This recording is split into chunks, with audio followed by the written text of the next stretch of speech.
Do isin argu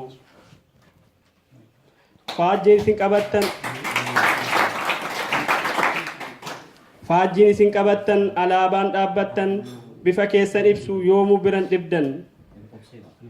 garuu keenya keessa gurra keenya keessa sagaleen keessanis nutti dhiyoo jirtu fagoo fakkaattanis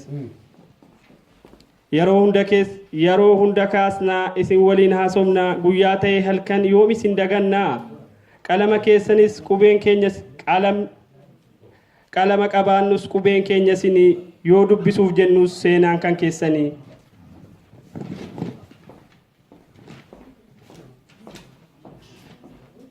dalagni keenya hunda isin waliin qabatee bakka nuti deemnutti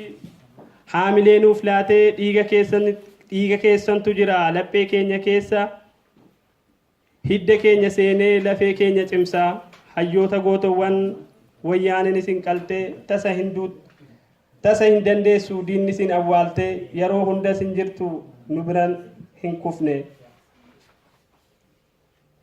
dalagdanii jirtu akka isin hin duune waa itti fakkaate kan isin dhabamsiiftee isin dararuudhaan qaama keessan miitee